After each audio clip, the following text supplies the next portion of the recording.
Right. Hello, everyone.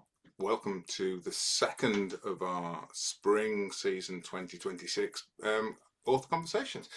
It feels so late to be talking about it as the spring season. I mean, it's July already.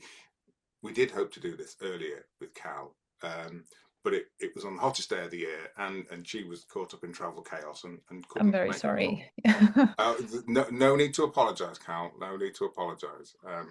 It's just a pleasure to have you here for the second time. This is our second conversation because obviously this season we're talking about the savage landscape, but this followed up on islands of abandonment, which I thought was revelatory. That's how I would describe it. So I just wanted to talk a little about that because obviously I think we spoke quite early on, Cal, when this Yeah, had we did. Oh, it, and obviously after it had been chosen, you went on to win some awards with it. So that's always good, isn't it? And a sign of good curation. How was it? How was it? How was it received? And how was it having a book like that sort of changes the conversation and changes the landscape a bit? How was it having that out there? oh, that's nice. That's a very kind way to put it. So I think one thing about Islands of Abandonment was that it had, well, in many ways, unlucky timing because it launched directly into COVID, but because of the themes of the book and what it was about, hello, um, it hit at a moment where people were looking at empty streets, people were looking at their patch of ground, their sort of square mile that they live in very closely and noticing things for the first time. And so I think maybe it was a good headspace for the book to come into for this particular book, just because of the focus that it has on paying more attention to the species often in man-made environments, paying attention to the surprising vitality of places, and of course these sort of eerie echoes of the world as it was. And so, in some senses, I feel it was fortunate for the book to come out at that time. And indeed, my editor had made a decision to hurry the book's publication. I think she must have sensed that in the air, and she felt it was timely, and so we swooshed it right through the publication schedule, and it came out earlier than planned. And I think that was the right decision. It was good. And then sometimes with projects, you feel they hit a kind of wind. It found a current behind it, and that was lovely because that's never happened to me before. So it was nice that the book found its people. It definitely did, and yeah, you're right. The sort of imagery that it conjures up of abandonment it is those sheep walking through that abandoned town in Wales, isn't it? I mean, it's totally the image of the book. Yeah, I love that. So how did the Savage Landscape? How did that emerge from Islands of Abandonment? I guess you. How quick are you to move on from one project to the next? What's the gestation process like? It didn't come super quickly afterwards, pardon me, but I do think it came fairly directly out of it, which was a sort of line of thinking I'd begun in an Islands of Abandonment has been completed in the Savage Landscape. So if the Islands of Abandonment begins by looking at man-made landscapes and finding them to be unusually biodiverse, and it's also really about exclusion zones of one kind or another and how much more porous they are than you think they're going to be. There's always people in there or breaking in, like the stalkers of Chernobyl or whatever it is. Um, this is a kind of flip of that. So it's places that we imagine to be pure, nature reserves as exclusion zones, and how actually when you dig down into it, again, you have this sort of porosity. You find that whenever you're looking for wilderness, which came only in the 20th century to be associated with being explicitly unpeopled, um, we created this sort of image of these like completely unpeopled places and then tried to protect them from the rest of the world. And actually, when you dig down into it, um, there are always people. You find that when you try and take land and set it aside for nature, the question is always whose land, because there's always someone, that might be forest peoples, it might be nomadic peoples, it might be something like this, but they own the land. This is their homeland. It just doesn't look like a land ownership that maybe in the UK or in the United States or wherever you are would recognize. It looks like something else. And I think that again, it became about what we project upon nature, what we see in nature, and what kind of nature we mentally categorize as being good, and what kind of nature we mentally categorize as being bad or lesser than or feral or impure. And I think that's fascinating because it's very culturally specific and it's very, very difficult to see it when you're within your own culture. You think, oh, sure, but the what about the wilderness over there? I mean, that's a wilderness for sure. And then you go to that wilderness, and every time I was, I do a history of wilderness told through 10 journeys is essentially what this book's sort of shape is. And every time I went to a new place, whether that be like the deep Amazon or a very remote region of the Nepali Himalaya right on the border with Tibet, you get there and then you find the local people and the local people think that this is not a wilderness. They think that the wilderness is just over there. And so it's a constantly shape-shifting feeling. And what attracts me about that is that there's always this sense of longing, of yearning, of like trying to reach this pure nature. And this pure nature may or may not exist. And you can believe in it without ever seeing it. And I don't know, something about the sort of mysticism or the mythicism of that I find really attractive and interesting. And it's definitely a flip to the to Islands of Abandonment because a lot of people asked me after that book came out, so do you think we should remove people then? If abandoned land is so good, we should remove people, like we should all move out of places. It was like that is a different question. That's a very different question.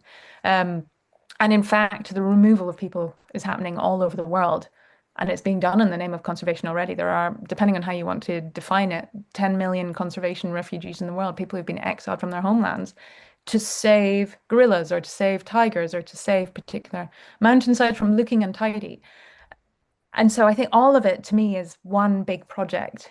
I don't think it's a trilogy. I might change my mind about this and make it a whole series. But at the moment, I see them as almost like yin and yangs to each other. Yeah, I love that. Um, um, Sorry, you mentioned trilogies, and it made me think of another author whose works I can't speak of because they're going to Hmm. feature in the next season. Ooh, But they mysterious. also, the last time they were on there, like this is the second book of a trilogy. Anyway, that's a Mm. complete distraction. Sorry, yeah. But yeah, no, I love that continuation of you know the nature in the abandoned human and the human in the nature and that longing for the mystical wilderness. And I think the book does a brilliant job of articulating that there is in our heads there's a sort of line somewhere, isn't there? There's Mm. oh well, and over the other side of the line there's wilderness, but Mm. it's just an imaginary line, and the wilderness is really imaginary because it's all socially constructed, and you need the people to imagine the line for there to be one. And I love that. As you were talking about going to places and the wilderness being just over there, it reminds me a lot of what so many of our travel writers say is when they go to some remote place and they have this amazing hospitality, Mm. and then they go and the people over there they will rob you in the night, they will Yeah, sneak yeah. up on you because they're evil, and then the person would travel to the next valley and they would find that it's completely different, and it's all like you say, it's that projection, isn't it? It's that neat thing that we project ourselves onto and our deepest fears. And yeah, as a as a writer, I think that must be a great foil to sort of work against. I mean, to me, it reads like an excuse to do some bucket list trips. I'm not going to lie, Cal. It wasn't a tough gig, was it? I mean, it was logistically a heavy project, I've got to say. Yeah, no, I can imagine. Um, and so I think we're going to talk about a few of the journeys that you took as a way into the what you kind of unpicked about the projection. But once you've got the idea of right, so I'm going to go to some places and I'm going to write about the things that I see there. That sort of boxes you in a bit, doesn't it? And it leaves some things that you can't talk about. And I always love talking with our authors Mm. about, the things that the editor wouldn't let them leave in, or the stories that they wanted to tell. So were there any things that you wanted to fit in but you couldn't fit a trip around it? In the in an early draft of the proposal, I really wanted to write about the Soviet system of zapovedniki, which is like a sort of national park system that was set up in response or as a sort of mirror of the American national park system. But it's stricter. It's often really huge areas, and they are very exclusion zoning, or they were in the original creation of them. And they've been quite battered around by obviously the incredible political changes in Russia in the last 100 years. But I wanted to write about that as a sort of slightly different model, one that was more focused on this wilderness experience in the American national parks. And the American national park really became a kind of tourist attraction, and then they have their own wilderness areas, which is something a little bit different. Whereas the Zapovedniki in Soviet Russia is more associated with things like science, and so on. And so I quite wanted to do that even as a commentary on the American approach, because the American approach has been so influential. It's really sewn into global conservation and categorization of land across the world.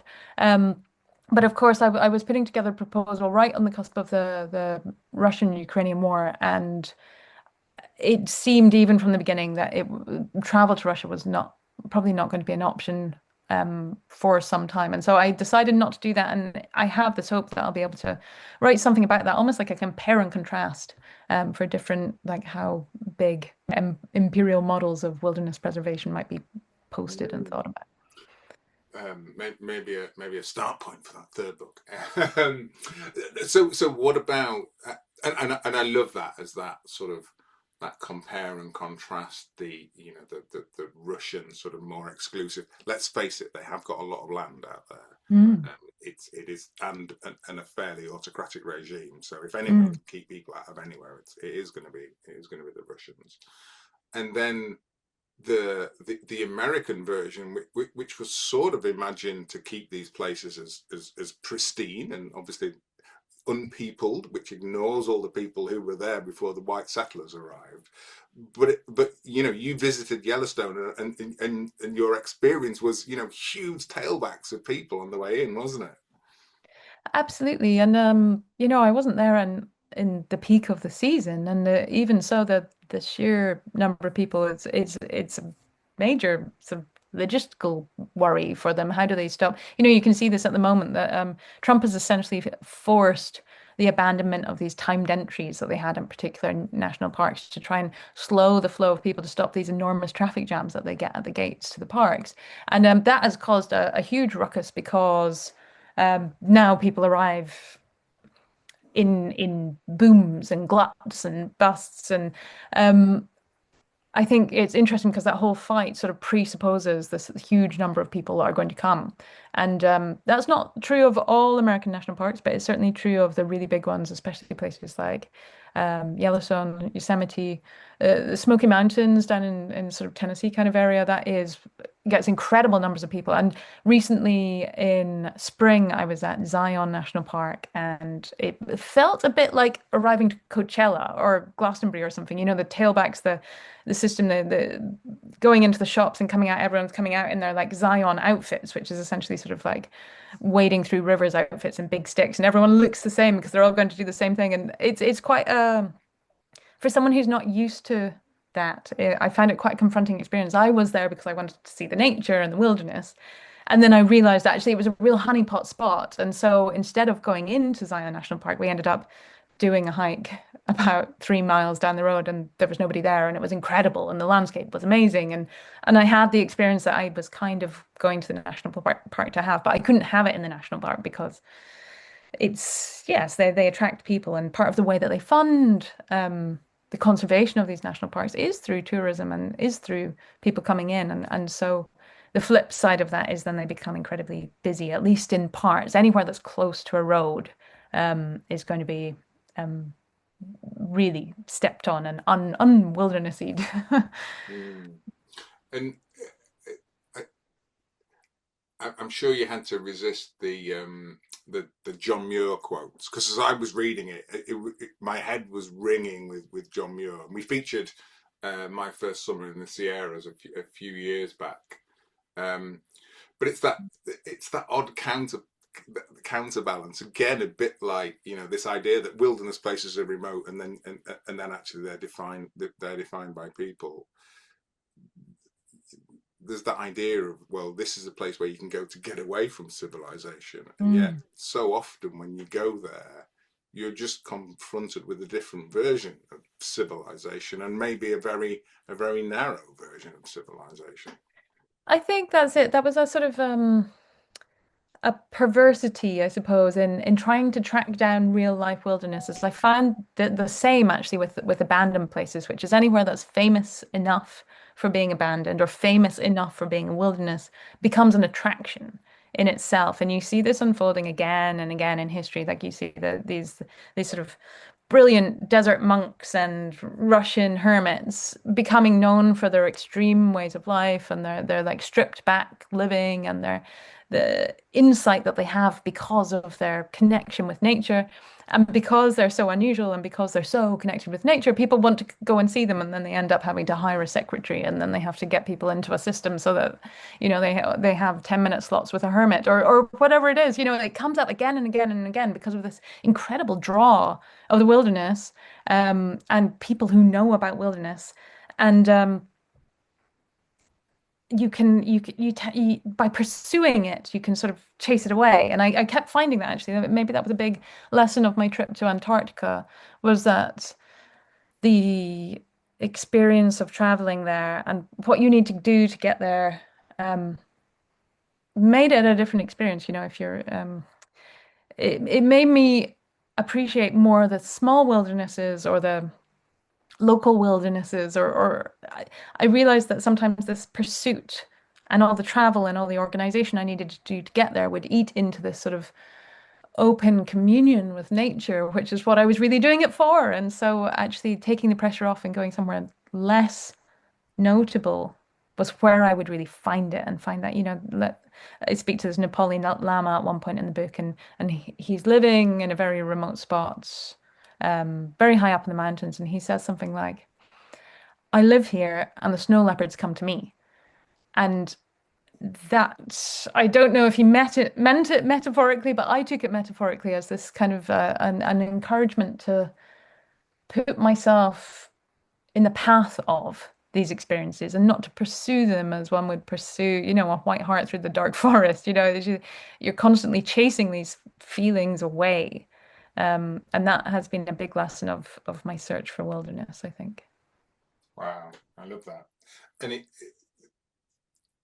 and it reminds me as well. I mean, as you conjured there, that mythical image of following the white hart through the forest, the more you try and track that down as well, the more it disappears. And I think that it's this strange human condition that we're stuck with, is that, we kill the things that we love by loving them too much. But we're so culturally conditioned that this is the thing that you've got to love, that, like you say, that the beautiful stream and the hillside that's just outside the wrong side of the line, Yeah. that's probably thriving and a richer, more diverse experience for the lack of people. Yeah, absolutely. And being able to appreciate your own landscape.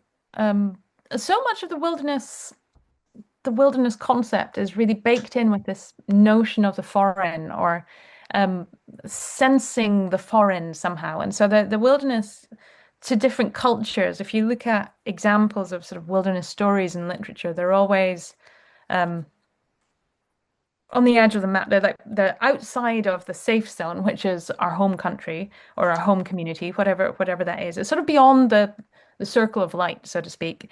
And it tends to be where strange animals live, absolutely. Other species live there. That's the territory of other species for sure. But it might also be other people that make us afraid. And so that we get this figure of savage man who is allowed to be a denizen of the wilderness.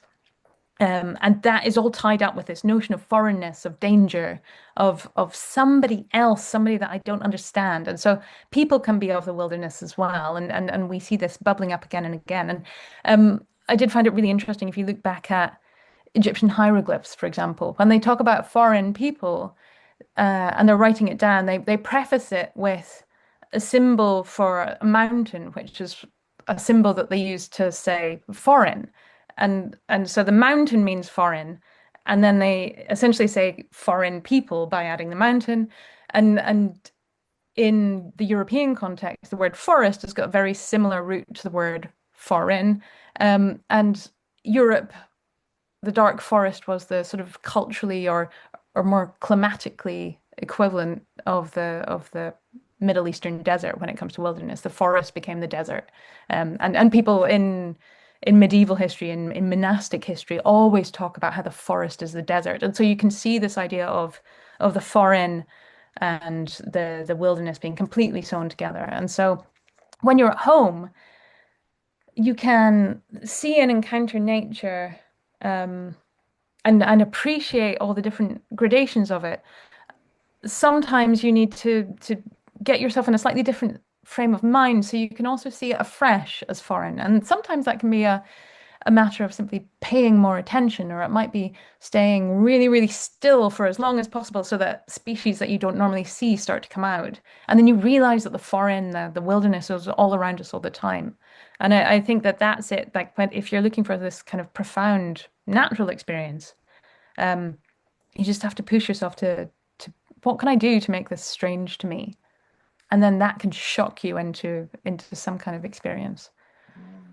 I love you. You were talking about the strange creatures. I love the illustration in the book of all Well, the all this. Cyclops people, Yeah, you've got the Cyclops with the yeah, all people the with dogs' heads, yeah, fabulous. And it's really long ears. I love those guys. yeah, are they jackalopes? I'm not sure if I think so. but yeah, and again, we're back to this thing of using space and geography and distance as a Mm, way of saying, well, this is us and that's them, and they are different. And it's fascinating, isn't it? How we define ourselves by our not themness. mm. Not by our oneness. It's well, but we're different to them, and that's where so much of this comes from. Um, and yet so fascinating that you know having having been to so many of these places, and they weren't the I'm joking about the bucket list, but you've not taken the Instagram world tour, have you? These aren't just the most obvious spots, and yet still that same reflection comes back, is that actually there's so much more to find on our doorstep. We don't Mm. have to go and look for all this. It's the state of mind, I suppose, that you're observing the world through. I think so. I think so. And in a sense, when I was selecting the places to go, what they were to me was places where the story tells us something about the wilderness concept. And so sometimes I'd start from I'd know that I needed to find an example of I've got a chapter on hunting reserves, for example, because a lot of the world's sort of largest, best preserved wildernesses started their lives as hunting preserves, maybe for kings, queens, aristocrats of some kind. And so I needed to find like a modern day equivalent that then became the trophy hunting chapter. And so I started that from the concept and then drilled down until I could find a real life example. And then other times I'd start from, okay, if I'm going to write a global book about wilderness, I can't not talk about Antarctica. I can't not go to and talk about the Amazon. So what is that chapter about that needs to be in there? So I then need to figure out exactly what that symbolizes in the larger story. And so you have this like sometimes they're decided by the idea and other times they're decided by the place. And the idea is that they should all tell a story and then hand on they stand alone, but then they hand on the story to the next chapter so that we'll start with ancient concepts, biblical concepts, and then we're moving up through aesthetics, the romantic movement, and then we're moving right into the present when we start looking at things like fortress conservation, then becomes part of this idea of wilderness preservation, of fencing off these wildernesses and policing them and, patrolling them with guns.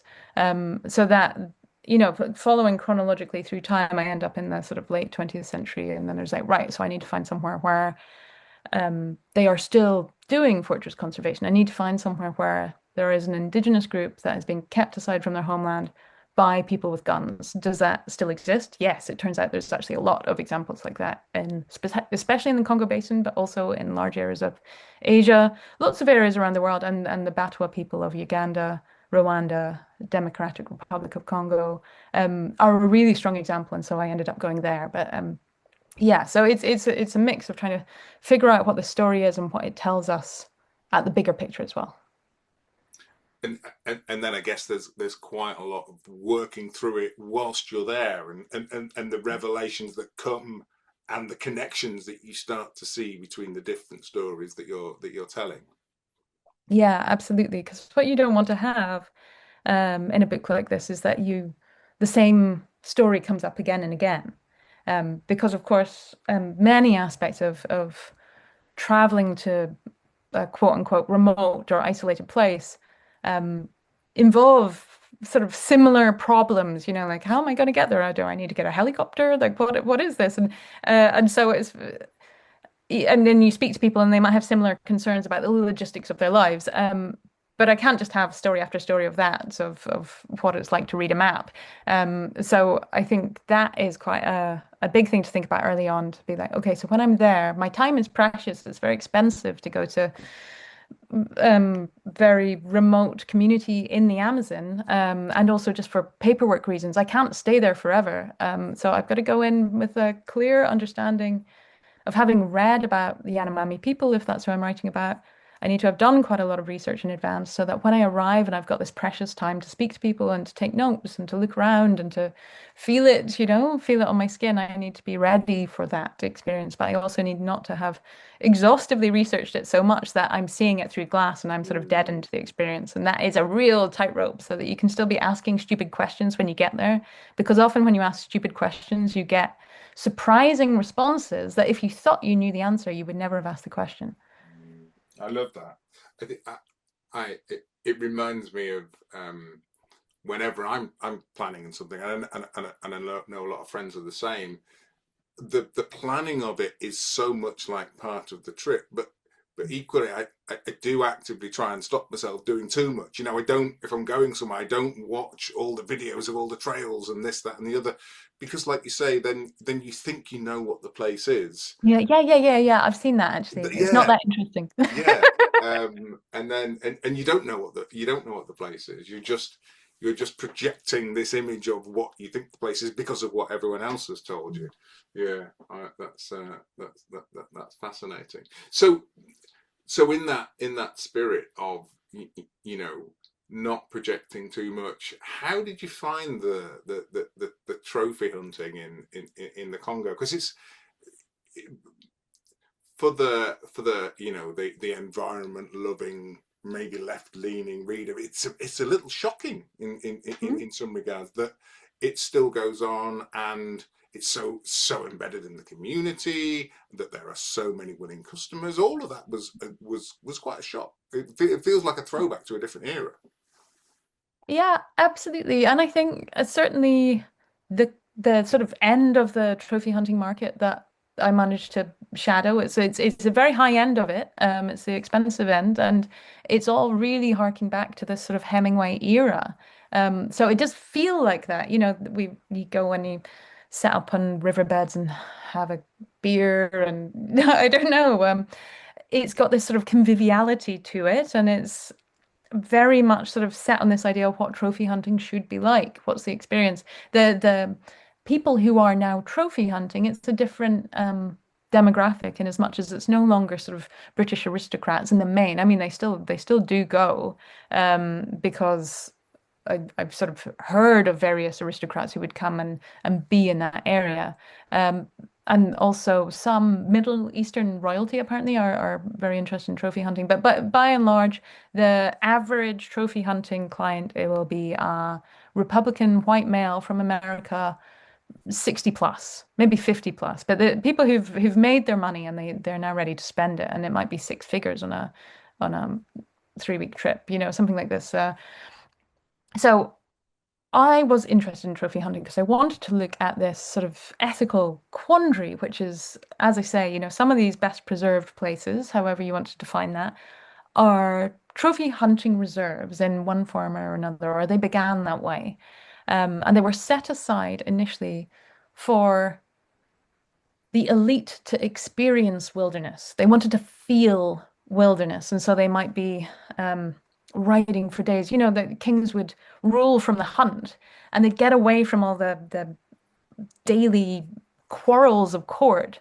And then they would live more vividly on the hunt, and it would be a smaller number of people. Life was simpler, and they would have these intense experiences, literal struggles of life and death, life being stripped back to its barest essentials, and then you sleep in a tent at night, and it clears the mind.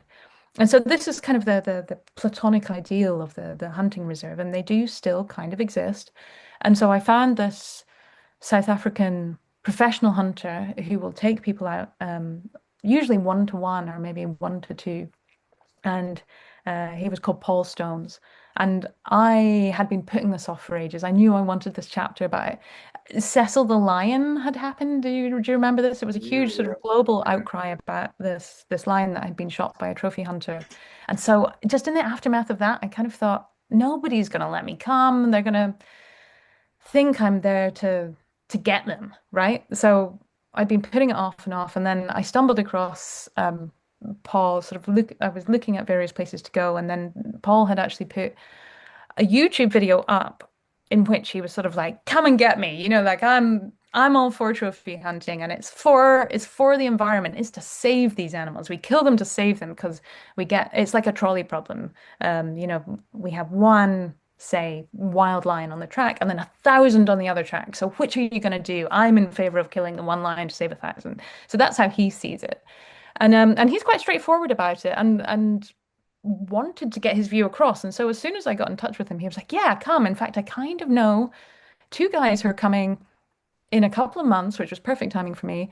And I think they'll be kind of into this. I think they'll want you to come. I think they'll kind of want to debate. Um, and I think it would be nice to have a company. Let me try them out. And so he got in touch with these guys who are both neurosurgeons from Oklahoma. And they have to, it's a very expensive thing to do. So they have to hire a, a flight. You have to charter a flight to take you to this incredibly remote airstrip. This was in Mozambique. So it's a region called the Special Reserve of Niassa. It's about the size of Switzerland. And it's divided up into various blocks. And we were in one block, which is a hunting block. So we flew into this is a strip of red earth, and then moved in 4x4s to a hunting camp that was just a few tents, really. And they were sort of excited to have, I don't know, have company, have an audience, be able to debate back and forth. And they all did feel, that the amount of money that's coming in through them and people like them could be used for conservation. And I spoke to the head of this hunting block who runs a conservation organization, and he sort of ran me through the numbers of how much they make from the hunting and how much they can plow back into anti-poaching measures, how much they can give to the local community, because this is the tension here, in my eyes. It's not so much the shooting of animals. I understand it's distasteful, but animals in nature die. Nature is brutal. And so hunting as a concept for me, I had seen hunting before. I'd written about deer culls in Scotland, and a lot of conservationists do culls as part of their population management. And so the hunting itself, I it's I don't mind. I can see it. What did sort of get to me was the very strange social situation, which is that there are small villages within these wilderness areas, and the villagers are not allowed to hunt themselves. So they would be subsistence hunting, which is a very different thing, um, and is essentially illegal. And so the conservation body has to do a lot of negotiating back and forth with the villagers, and they will bring them meat, give them cuts of meat, not a huge amount of meat, but enough that the villagers feel that they have some kind of benefit. And that model is so similar to, like the squire and his peasants. It's very difficult not to see that model. And I think that the inequities of that, or the hierarchy of that, or whatever that was the bit that really kind of caught with me. And the hunting itself, the numbers of it, when I saw the economics, I could kind of understand. I just see trophy hunting has a lot of unexpected backers. There's a really interesting biologist at the University of Oxford whose name is slipping my mind, but she's a vegan. She hates hunting, and she says, "I just it's the best model we have for the regions that I'm looking at. I can't think of another way to get funding into these places, which are not obvious places for tourism. Like where we were is quite politically unstable. It's right on the edge of Delgado, which has been in a state of almost civil war for a very, very long time. And there are Islamists living in the bush. So a few months after I was in Nyasa, a neighboring camp was broken into. Staff were beheaded, and it's not an obvious place for tourists to go generally, and there's not an obvious way to bring in a lot of money from the outside, and so trophy hunting does have these sort of strange backers who are backing it despite themselves. And countries like Zambia have tried to ban trophy hunting and not been able to because they haven't been able to finance the conservation. And so it's a real quandary. And you do end up with this very strange thing of killing one to save its people, if you see what I mean. I think that tension is interesting. That's why I wanted to write about it. Mm. And these are the sorts of things. It's especially, I imagine, when you're there and you're presented with people and their beliefs and their values and all that. It's, I mean, there is no right, is there? That's the thing. Everyone brings their cultural understanding of what this situation is, and who wins and who loses and who benefits and who doesn't. And it's all subjective value judgments, and I think it is all too easy to go, yeah, but we shouldn't be killing these animals, or these people should be allowed to have subsistence. But that should doesn't often exist, does it? And we do have to engage with the world as it is, and I think that's what I could see you not wrestling with it, but just sitting with it. I think, particularly as you'd be talking to the hunters in this strange opulent environment with echoes of the throwback, to a different time. Was that one of the experiences that sort of drew out the real polarity, or were there other experiences where you were like, wow, their wilderness experience is completely unlike my experience? I think I agree with you. Just to sort of address that point really quickly, which should should is such a difficult and actually often harmful word, and I seem to come up against this all the time, which is there there might be, and it almost certainly is, a wrong, but is there a right? That's very hard to say. And a lot of the time when I was writing about colonialism in Australia for my first book, I learned, kind of to my surprise, maybe I was very naive at that time, which was that a lot of the longest lasting cultural damage to Aboriginal groups has been through missionaries and social workers who had the best of intentions. They were trying to improve things, and in fact were deeply, deeply harming the people they were working with.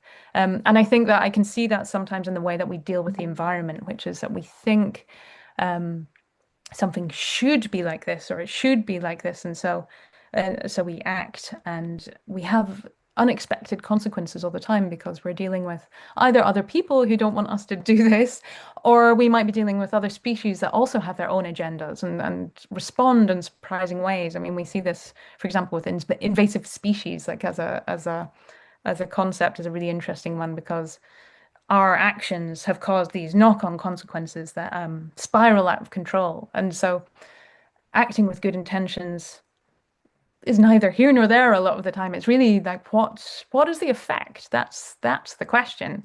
But I'm interested in ethics. I want to be good. I want to be good. And it's just every time I try and find out what is the right thing to do, I rub up against all these real difficulties. And maybe the closest equivalent, or to answer the other bit of your question, I had came across all these sort of strangenesses in what is the right thing to do in my experiences in Brazil, um, when I went to meet with or discover the attitudes to wilderness among Yanomami people. I'm sorry if that's my computer making that noise. I haven't heard that before.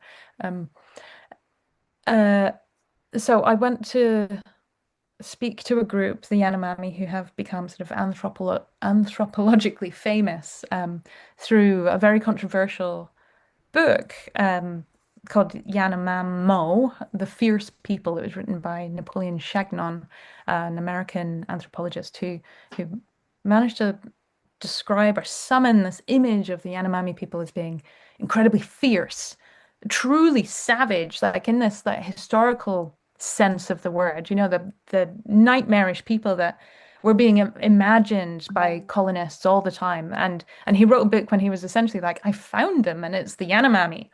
And they became world famous for being this incredibly fierce people. And then over time, this has become increasingly contested. It was contested from the beginning, but it's more and more contested as time goes on. Of essentially, they're just another group of people who maybe Chagnon met at a particularly warring time that also he didn't really understand them. There was a lot of culture shock going on. There was a lot of cultural misunderstandings between them.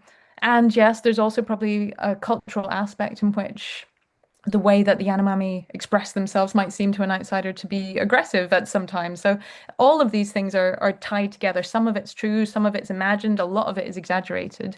And so I was interested in that idea because I was writing about these like people of the wilderness, but I was also interested in what's happened to them since, like where are they living, what are they doing? And Brazil has this really interesting system that I think a lot of countries could learn from. The Yanomami live within what's called an indigenous reserve. And so it's been set aside for a particular national, they would consider themselves, I suppose, a country, the Yanomami, to live within their homeland, and it is protected. And it's very difficult to legally exploit. That is, you cannot remove for commercial reasons natural resources from the Yanomami's homeland. It's very clearly delineated on maps. And in practice, there's a lot of illegal logging, there's a lot of illegal um, gold mining. It causes a lot of problems, and it's by far from a perfect example, just because of the troubles of policing an area like this. And there's a lot of drug running across the border, so this has been a big problem for the Yanomami people. But the model of trying to keep their culture intact within the landscape that they're in is a really interesting, really powerful one. And so when I get to the Yanomami, I say something like, do you think you live in a wilderness? And then it gets echoed around in this game of interpretation, which if you report abroad, you become familiar with very quickly, which is I speak English and I bring a guide with me whose native language is Portuguese, and then he's speaking a kind of a mix of either Portuguese and local indigenous languages with a man whose original language is Yanomami, but he speaks his bits of Portuguese. And so no one's fully understanding each other. And what I'm interested in is essentially a kind of etymology, or I want to ask them a technical question of translation. And then it pings around for ages, like, do you have a concept for wilderness is what I'm really asking. And then it ping, bing, bing, bing, bing, it goes back and forth. And then my guide, Ari, comes back and he's like, I think they don't. I think they don't. And then the ping, ping, ping, ping, ping, we keep having this conversation, all of us talking. It's like odds and ends to each other. And the Yanomami head man comes back to me to say, but there is a wilderness nearby. And I was like, okay, that's interesting. I mean, that contradicts. Okay, tell me more about that. And he said, it's nearby, and it's where this group of strange and frightening people live. And he's like, oh, okay, that's interesting. They're the savage people to you. So tell me about that. And then he essentially we dug down into it, and you get these groups of uncontacted people in Brazilian rainforest. There are a number, they don't call them uncontacted anymore because uncontacted is really a misnomer. They've almost inevitably got some horrible history of contact with the outsiders that has left them deeply troubled. This is why they don't want to have any dealings with other people. You would call them isolated groups, isolada, grupo isolada. And this tiny group of people move around a lot within this region that basically other people avoid. And so that is felt by the general Yanomami population to be a sort of wilderness within a wilderness. If other people consider the Yanomami a wilderness, this is like wilderness within it. And that was fascinating to me because it just did come to sort of underline the sense that I was having again and again and again that well, wilderness is always where other people live and people that, we're frightened of. Yeah. Wow. Um, because it's a cultural construct, isn't it? It doesn't exist apart from in here. I think that's I Well, think I that's mean, really I fascinating. mean, or if you speak to cartographers and certain scientists, they would disagree with that. So my chapter on Antarctica really became a question of the shifting edges of Antarctica and the impossibility of mapping Antarctica became to me a way to understand the mapping of wilderness, which is its own subfield of geography and it crosses over with ecology. Um, And there is a sort of theoretical geography of wilderness in which people would say it absolutely does exist. And we can find it.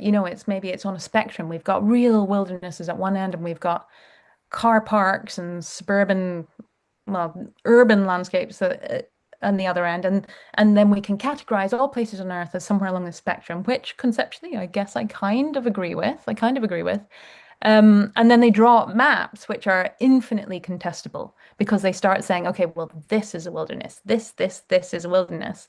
Um, and that step from that conceptual agreement that maybe some places are wilder than others, and then translating it is a very complicated thing. And so, yeah, Professor Steve Carver, who works at University of Leeds, does so much fascinating work on this. And his approach is something like if I can flag up these places which seem to be wilder and to have all of this relatively undisturbed biodiversity, then maybe I can help governments protect them in some way, and policymakers need lines on the map. And so he would say, yes, wilderness exists. I can map it because I figured out an algorithm to do it. I don't need to go there. I look at satellite information. I look at the distance from roads. I look at is there or is there not permanent human artifacts like dams or concrete houses and things like this, and I can use that as a way to flag up wildernesses. Of course, it's all inflected with his own cultural background and how he understands wilderness to be. But I think he sort of happily admits to that. That he's a really interesting man, and I think he comes from this opposite perspective, which is that there are objective things in the world and maybe wilderness is one of them, or it's a quality that we can find in objective places. And wilderness as a word has come to mean different things. And I think I understand it now that a place can be a wilderness under one definition, but not the other, and vice versa. So I can go somewhere and have a wilderness trial, like in the Bible, and have an epiphany, and that would be a wilderness in the spiritual sense. These ideas crop up again and again and are culturally specific, but a kind of meme that moves around. And then other places are objectively wilderness, but I might not be in that state of my mind when I'm there, and they might not feel like a wilderness, but on a map they'd be colored in. Mm. It's like the definition of whether it's a wilderness or not depends on which lens you're looking through, really, doesn't it? Are you looking at it? I'm having given up on this idea of there being an objective thing. I'm a geographer by training, and Mm. I'm doing my training a disservice there by giving up on absolutes.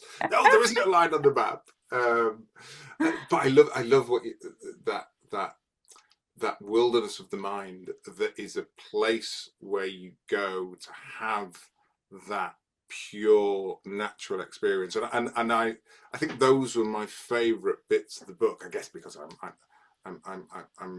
sort of interested in that myself, in the Mm.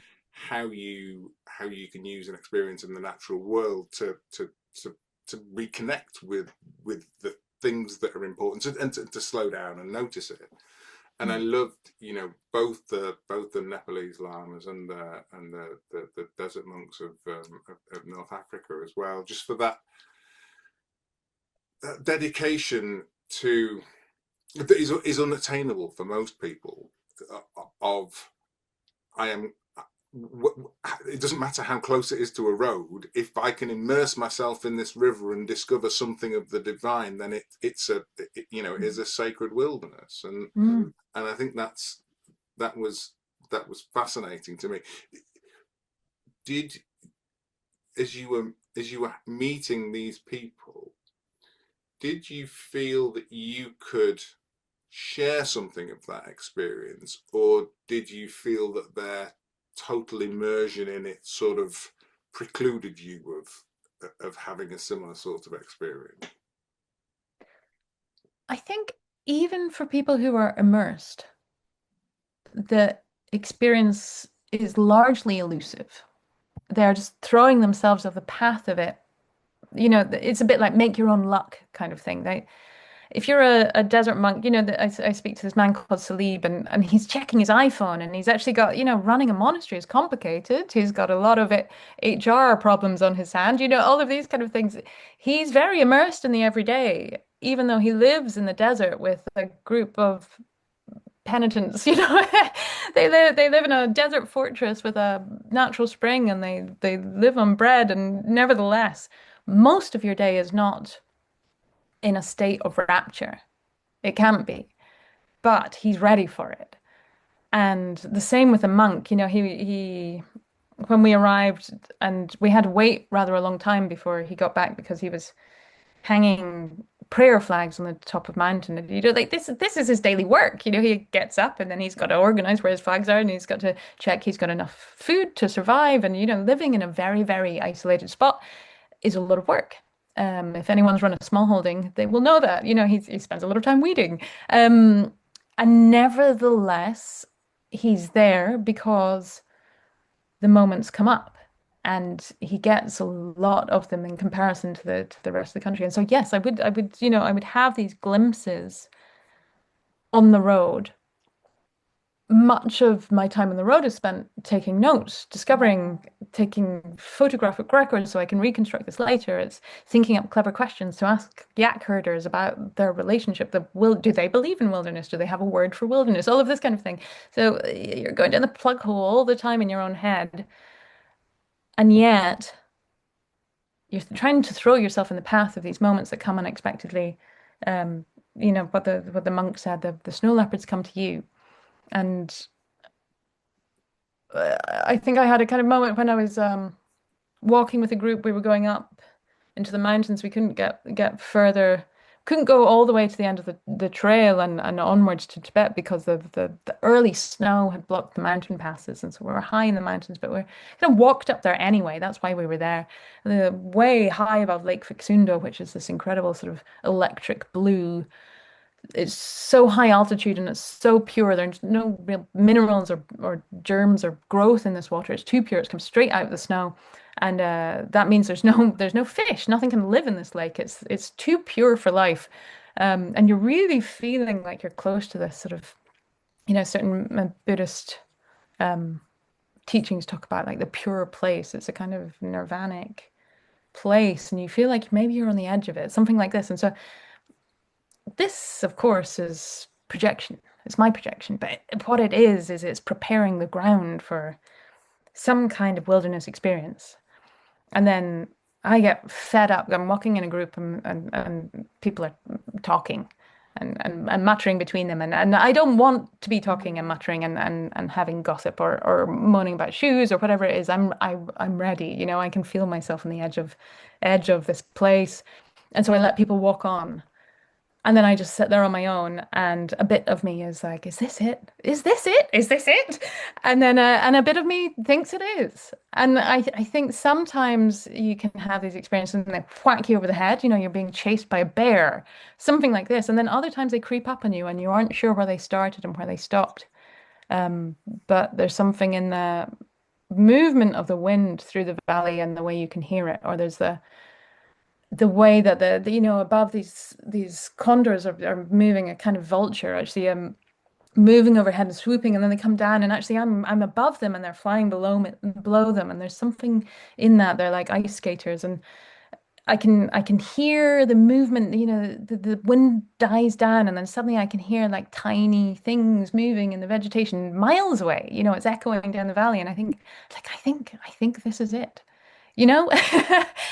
You're not sure, but I think this is it. And you can chase that feeling around the world, and sometimes you can let it come to you. And I think maybe for my next project, I'm going to do more of letting it come to me.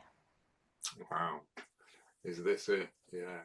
And I loved how you described um, about the monks and the lamas, how they were ready for the rapture. Mm. And, and maybe that's, and maybe, well, I'm sure that the environment does help with that because of the voids and the absence of, yes, there are still iPhones and HR issues and Mm. chores to do and weeding to do, but then there's also spaces where there aren't, Yeah. and nature front and center within them, and that inevitably leads to some sort of mystical, or not mystical, but a connection, and like that little oh wow, yeah, that I get it just for a Mm. minute. Oh, it makes sense. Um, and I wanted to talk about, because somehow we've got 4 minutes left. But we can't finish without, because you were saying about how you thought about the story that you would tell from the places that you go, and clearly the story that you wanted to tell from Iceland was it's a terrifying place that you could go, which could be really dangerous if you weren't careful, and and it was like, well, and that'll take me into the sublime. But I loved your Iceland experience and how you sort of threw yourself into it, with little care for, actually. Sometimes you're like, oh well, maybe have I got too close? Is this a good idea? But I loved it. Yeah, I think a bit like chasing that sense of clarity or a sense of being there in the wilderness. The sublime was something I was trying to chase, and yeah, Edmund Burke had a paper in which he tried to enumerate the sources of the sublime, and he would say things like a waterfall. And so went to a few waterfalls, and I'd go and stand under the waterfall and be like, "Is this a sublime? Is this a sublime? I don't think it is. I think it's just a waterfall." And so I was sort of like turning it up, turning it up, turning it up, and trying to find something that was more. So it has to be beautiful. That's baked into it, but it also has to be horrifying, um, frightening. And so that's how I ended up sort of chasing this like live eruption and trying to find the right distance from it. So I begin by watching live cams, and that is only beautiful.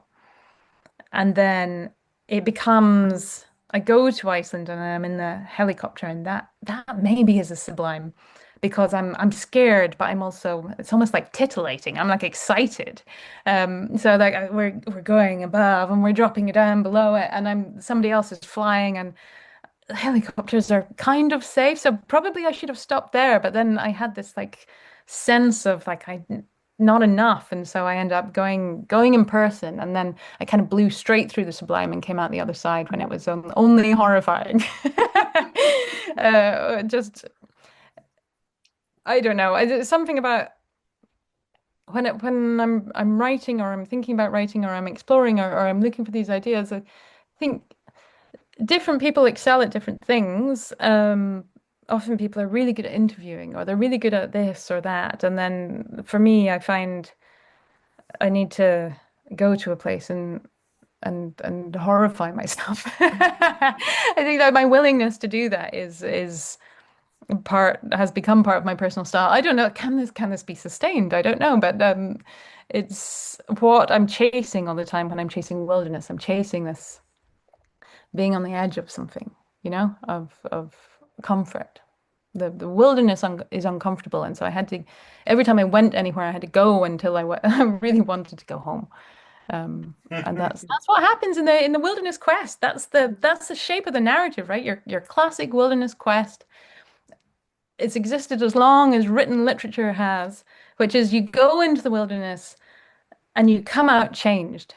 You come out of the wilderness at the end. That's the shape of it, and that ended up being the shape of the book. And what a beautiful book it was.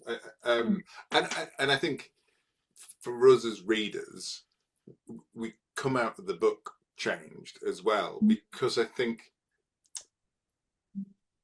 because of the intensity of the experience and the beautiful way that it's brought to life, it takes you there and gives you a sense of that. And I suppose that's what I'm always looking for in the books that we read is someone who can distill that essence of whatever it is down to something that touches people without them even having to be there in reality. But I love that. I love that sense of it's not enough and looking for the edge and looking for the how far. And this for me, this is why I love talking with writers, because you're lovers of life and you're constantly going, let's have a bit more life, let's find a bit more, let's unearth a bit more, let's push it a bit further. And that's what I always get. And even in this context, we've turned that back around from, it doesn't have to be pushing it further to go and stand on the edge of a lava flow. It can be pushing it a bit further and just sitting there and waiting until the badgers come out of their sets Exactly. in a field near your house. There's always a further that doesn't need to be a distance. It can be something else, can't it? And I think that's what I get from the book.